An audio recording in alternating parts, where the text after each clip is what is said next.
Hey, good morning to everybody. Happy Sunday. Happy Mother's Day. It's Daryl here. It's bright and freaking early 7 a.m. here in Connecticut on the East Coast. I don't know if I'm going to download this video Sunday evening. I'm probably going to download it Monday morning. So happy Monday if you're watching this Monday morning. This subject is really bothering me. It's causing a lot of anxiety. And it looks like our country's going to go off a cliff. That's how I feel. Remember back in January, State of the Union, President Biden was talking about the Republicans wanting to cut Social Security. Remember that? And when he said that, they all stand up and they screamed at him. Marjorie Taylor Greene stood up and called him a liar. You liar. You know, we would never touch Social Security. Okay. And in about 2 or 3 weeks, some of the most vulnerable people in our entire country, the elderly, people that have paid into Social Security their entire lives, the elderly, the disabled, people with low income, there's a very good chance that they will have no money, no income, that the U.S. will default on their payments. You guys know how I use empathy. And I try to put myself, try to understand the situation better by using something in my life, like comparing it to something. I want you to tell me. I'm going to make an analogy here. And I want you to tell me if this is accurate or if you have a better one. I think a lot of Republicans, when I talk to Republicans, a lot of them are for the default. I think they're missing something. I think they're not quite, honestly, I don't think they're quite understanding what the situation is here. It seems like when I talk to them, Republicans, they say that, we're spending too much, like Trump said, we're spending money like drunken sailors. So before we go spend any more money, the Republicans are making us sit down and make spending cuts. And that's not really accurate. That's not really accurate because this money is already spent. These are debts that we owe that aren't going to be paid. I came up with an analogy so this makes some. I think this is a correct analogy. Okay, say I'm making my budget out, and I discovered that I'm overspending, and it's getting worse each month. So, right at that moment, I say, okay, I got to make some cuts here, and until I make those cuts, I'm not going to pay my mortgage. I'm not going to pay my car loans. I'm not going to pay all the bills that I owe. I'm going to stop paying them. Okay. Until I figure out this budget, make some cuts, and move forward.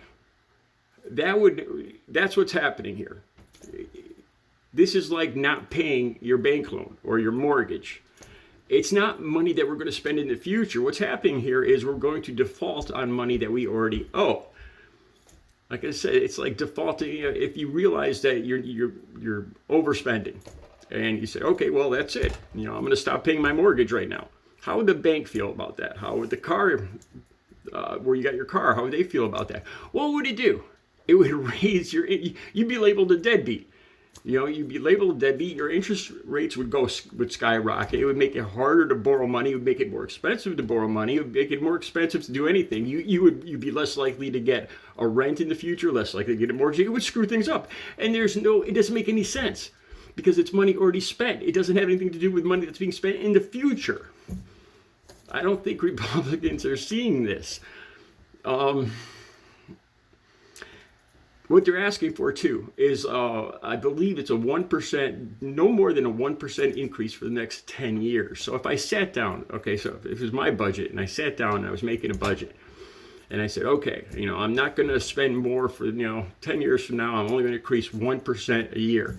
And in my head, I know this isn't realistic. Because the inflation rate will be like maybe 2, if I guess, maybe 2% this year, maybe 1.5 next year, maybe 3.5 the year after that. Who knows? But realistically, it's going to be more than 1%. So the budget I'm making is broken already before I even start because it's just going to put me in it's a fantasy. It's not realistic because the inflationary rate is always going to be more than that. It's not going to work. That's what the Republicans are demanding.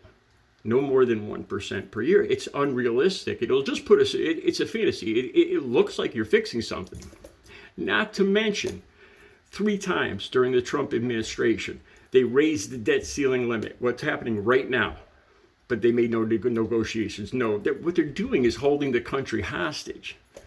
It's basically going to make the United States the deadbeat of the world that doesn't pay its bills. It's really not about cutting money in the future. It's just like all of a sudden, if I said I'm not going to pay the money I already owe, I'm spending too much money on movies, so I'm going to stop paying my mortgage and my car loan. That's what's happening here. As you guys can tell, I feel very strongly about this. Let me know if my analogy is correct. If I was trying to refigure my budget because I'm spending too much money, and the first thing I did was stop paying the money I owe, my mortgage, my car loans, my bank loan, because that's what Republicans are forcing right now. Let me know if this analogy is correct. Have a good Sunday.